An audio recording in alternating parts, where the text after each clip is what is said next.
Assalamualaikum warahmatullahi wabarakatuh. Kami di sini akan menjelaskan materi tentang Sistem dan struktur politik ekonomi Indonesia masa demokrasi liberal. Oke, langsung saja kita ke video pembelajarannya.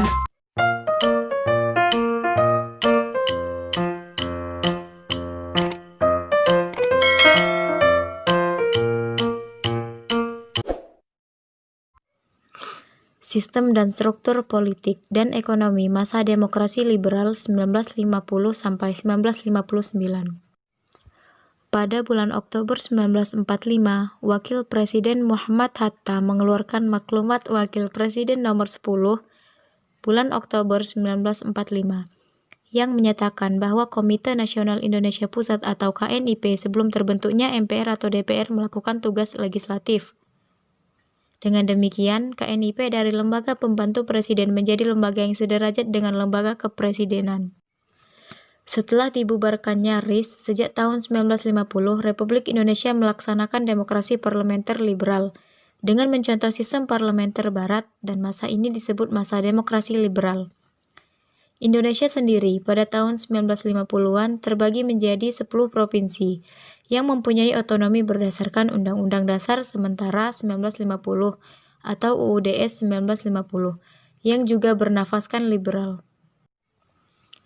Pada tanggal 5 Juli 1959, Presiden Soekarno mengumumkan Dekrit Presiden mengenai pembubaran Dewan Konstituante dan berlakunya kembali UUD 1945 serta tidak berlakunya UUDS 1950 karena dianggap tidak cocok dengan keadaan ketatanegaraan Indonesia. Pelaksanaan pemerintahan tahun 1950 sampai 1959 merupakan masa memanasnya partai-partai politik pada pemerintahan Indonesia. Pada masa ini terjadi pergantian kabinet. Partai-partai politik terkuat mengambil alih kekuasaan. PNI dan Masyumi merupakan partai yang terkuat dalam DPR Parlemen. Dalam waktu 5 tahun, PNI dan Masyumi secara bergantian memegang hegemoni politik dalam 4 kabinet yang pernah berlaku. Adapun susunan kabinetnya sebagai berikut. Pertama, Kabinet Natsir, 6 September 1950 sampai 21 Maret 1951. Kabinet pertama yang memerintah setelah RIS bubar adalah Kabinet Natsir. Kabinet ini dilantik pada bulan September 1950 dengan Muhammad Natsir dari Partai Masyumi sebagai Perdana Menteri. Yang kedua, Kabinet Sukiman, tanggal 27 April 1951 sampai 3 April 1952.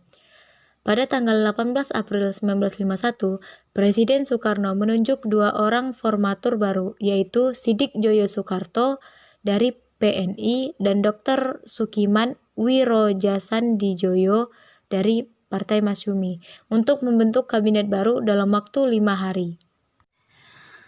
Yang ketiga, Kabinet Wilopo.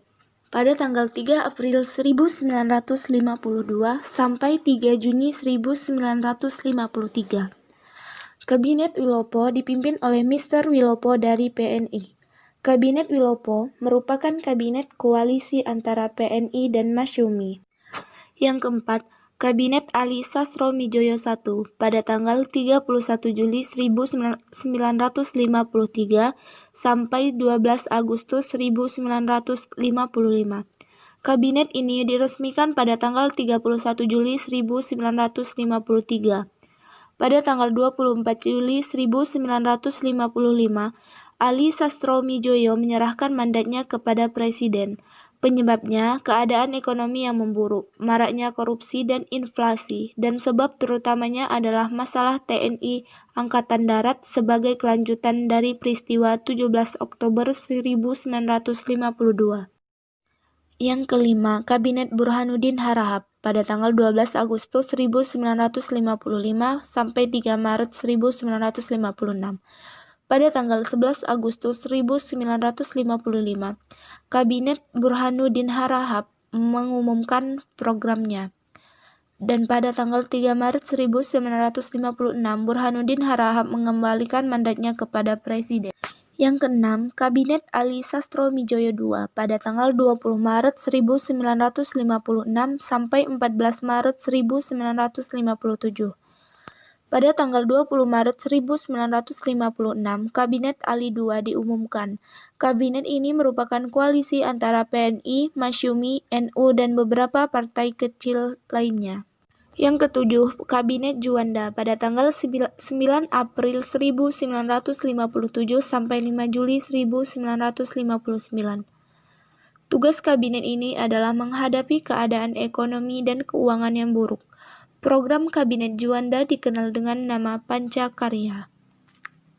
Pada tanggal 5 Juli 1959, Presiden Soekarno mengeluarkan dekret yang isinya yang pertama pembubaran konstituante, yang kedua berlakunya kembali Undang-Undang Dasar 1945, yang ketiga tidak berlakunya Undang-Undang Dasar Sementara 1950, dan yang keempat pembentukan MPRS dan DPAS. Setelah keluarnya dekret Presiden 5 Juli 1959 dan tidak diberlakukannya lagi UUD-S 1950, maka secara otomatis sistem pemerintahan demokrasi liberal tidak berlaku lagi di Indonesia dan mulainya sistem presidensial dengan demokrasi terpimpin oleh Soekarno.